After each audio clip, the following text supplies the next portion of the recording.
Play ball. In many ways, The ball. Oh, strike. umpiring Strike! is the art of not getting noticed. The best game that you could possibly have is if nobody remembered that you did the game. That might seem strange for a sport where the officials are always saying something, but for these arbiters in blue, the stakes have never been higher. I would say that it's a little more challenging because the teams are getting better, the players are getting better, but that means the expectations are getting higher. David Faroo is in charge of training for the Wisconsin Umpires Association.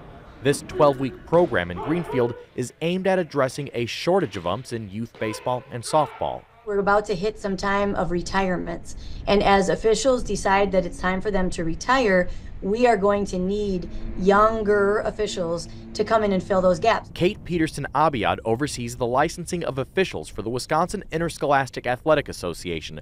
She says the WIAA is trying to get back to the staffing levels it had for the 2009-10 school year. In softball, the number of umps has fallen by about 300. As for baseball, the overall number is closer to the target, but note how many of those umpires are students.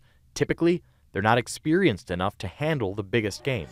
A shortage is what got Adam Mazurik involved. He volunteered to fill in for a Southside Spanish league that didn't have enough umps in exchange for his son getting free lessons. Just a baseball guy trying to help out the community, and it led to me wanting to take the class to do a better job and then to get paid to do it. When it comes to finding more Adams, the biggest obstacle is bad behavior. I had a parent throw a bottle at me.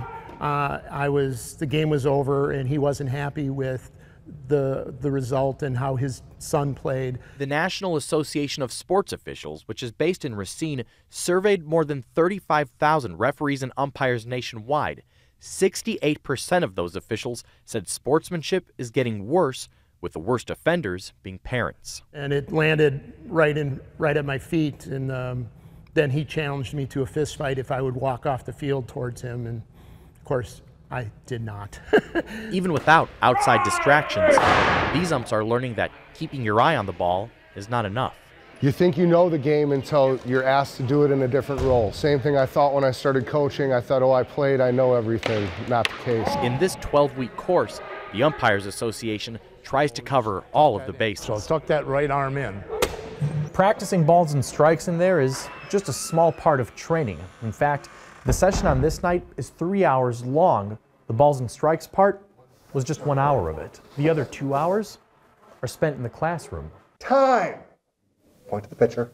That's a balk. While these trainees go over the finer points of the sport, a lot of this lecturing is meant to help umpires master human interaction rather than the rule book. It's 4 nights where we're talking about verbal deflection, better communication. For Faroo, even after 22 years of umpiring and 11 years of training, this is something he will never take for granted. I had my lower left leg amputated due to infection. Faroo says it was 2020, and like many of us, he decided the best thing to do was stay at home.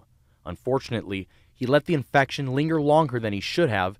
However, getting back behind the plate was the only acceptable fate. After 20 months of working hard and with the help of my family and friends, I was able to come back in April of 2022. Faroo worked 120 games that year. And I was pretty proud of that.